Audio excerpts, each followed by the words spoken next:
I went to college. I went and worked out 5 hours a day, and I was working on construction. Because in those days in bodybuilding, there was no money. I didn't have the money for food supplements or anything. So I had to go to work. So I worked on construction. I went to college. I worked out in the gym, and at night, from 8 o'clock at night to 12 midnight, I went to acting class 4 times a week. So I did all of that. There was not one single minute that I wasted. And this is why I'm standing here today. With the age of 20, I went to London and I won the Mr. Universe contest as the youngest Mr. Universe ever. And it was because I had a goal. You see, if you don't have a vision of where you go, and if you don't have a goal where you go, you drift around and you never end up anywhere. 74% hate their job in America. The majority of people don't like what they're doing because they're really not doing it because they didn't have a goal and they followed this goal. They just aimlessly drift around, and then all of a sudden there's a job opening, so they get that job because you have to work. But then when you work, it's a chore. It's work. It's not fun. So if you think about, only a quarter of the people really enjoy what they're doing in life. So people always ask me, when they saw me in the gym in the pumping iron days, they say, why is it that you're working out so hard? 5 hours a day, 6 hours a day, and you have always a smile on your face. The others are working out just as hard as you do, and they look sour in the face. Why is that? And I told people all the time, I said, because to me, I'm shooting for a goal. In front of me is the Mr. Universe title. So every rep that I do gets me closer to accomplishing that goal, to make this goal, this vision, turn into reality. Every single set that I do, every repetition, every weight that I lift will get me a step closer to turn this goal into reality. So I couldn't wait to do another 500-pound squat. I couldn't wait to do another 500-pound bench press. I couldn't wait to do another 2,000 reps of sit-ups. I couldn't wait for the next exercise. So let me tell you something, visualizing your goal and going after it makes it fun. You've got to have a purpose no matter what you do in life. You've got to have a purpose. And Muhammad Ali worked his butt off. And I saw it firsthand. And I remember that there was a sports writer that was there in the gym when he was working out and he was doing sit-ups. And they asked him, how many sit-ups do you do? And he said, I don't start counting until it hurts. Now think about that. He doesn't start counting his sit-ups until he feels pain. That's when he starts counting. That is working hard. And so you can't get around the hard work. It doesn't matter who it is. Work your ass off. There is no magic pill. There is no magic out there. You cannot get around. You have to work and work and work. Make sure of this and make sure of that and all that stuff. So it's work. And it drives me crazy when people say that they don't have enough time to go to the gym for 45 minutes a day and work out. Or to do something for 45 minutes to an hour a day to improve. If it is physically improve or if it is mentally to improve. Imagine you read 1 hour a day about history. How much you will learn after 365 hours in 1 year. Think about if you study about the history of musicians, of composers, how much you would know. Imagine if you would work on a business, on some business that you want to develop every day for an hour.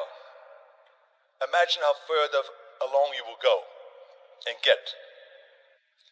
So it drives me nuts because we have, when people say we don't have the time, we have 24 hours a day. We sleep 6 hours a day, so that gives you still 18 hours. So there's someone shaking their head out here in front. They say probably, I don't sleep 6 hours, I sleep 8 hours, right? But just sleep faster. So we have 18 hours a day. The average person works around 8 to 10 hours. So let's assume it's 10 hours, so we have 8 hours left. Then you travel around an hour a day, maybe 2 hours a day. So now you have still 6 hours left. So what do you do with these 6 hours? What do you do with these 6 hours? Then we eat a little bit, then we schmooze a little bit, talk a little bit to people and all that stuff. But you can see how much time there is available if you organize your day. So you got to work hard. I hate plan B.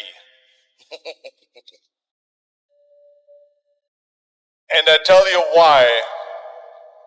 Because we have so many doubters, as I've said earlier, the no-sayers. We have so many of those people that say no and you can't do it, that's impossible. That is okay because we just turn off, as I said earlier, and we listen and we hear the no being a yes. You can't do it, you can't do it, and all of that. So that is possible to do that amongst all the negative people around you. But when you start doubting yourself, that's very dangerous. Because now what you're basically saying is that if my plan doesn't work, I have a fallback plan, I have a plan B. And that means that you start thinking about plan B, and every thought that you put into plan B, you're taking away now that thought and that energy from plan A.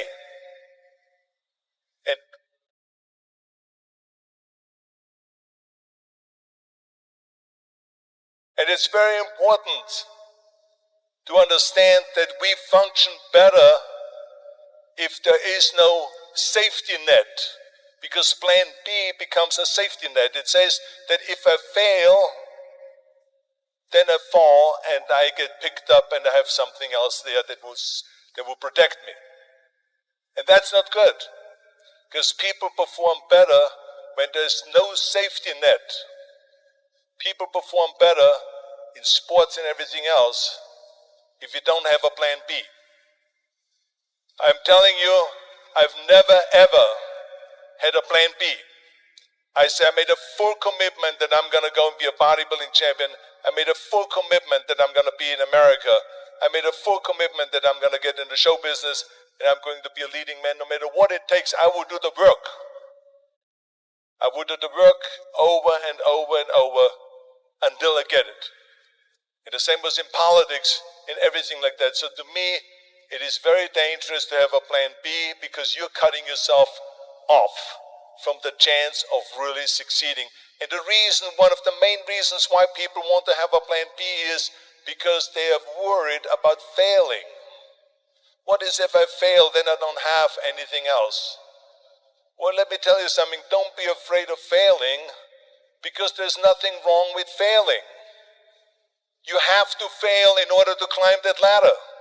There's no one that doesn't fail. Michael Jordan said in one of his interviews, when they said, "You're unbelievable, you're the greatest basketball player of all times." I mean, tell me about that. And he says, well, you're just mentioning the successes. But he says, for me to become the greatest basketball player, I missed 9,000 shots when I was playing basketball at the NBA games. So during these games that he was so successful, he missed 9,000 shots.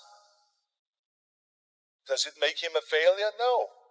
He's one of the greatest basketball players of all times, but he failed 9,000 times. Do you get it?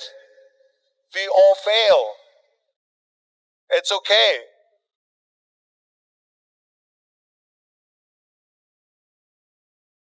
What is not okay is that when you fail, you stay down. Whoever stays down is a loser. And winners will fail and get up. Fail and get up. Fail and get up. You always get up. That is a winner. That is a winner. I failed in bodybuilding. I lost bodybuilding competitions. I lost powerlifting competitions. I lost weightlifting competitions. I had movies that went in the toilet and that were terrible and got the worst reviews. And in politics, I remember I had many of the initiatives on the ballot, and we lost. My approval rating in California went down to 28%, and then it went back up again, and I won again the governorship. Hey, we all lose. We all have losses. This is okay, and this is why I say don't be worried about losing, because when you're afraid of losing, then you get frozen. You get stiff, you're not relaxed. You got to be, in order to perform well in anything, if it's in boxing or if it is on your job or with your thinking, is only happening when you relax. So relax. It's okay to fail. Let's just go all out and give it everything that you got. That's what it is all about. So don't be afraid to fail.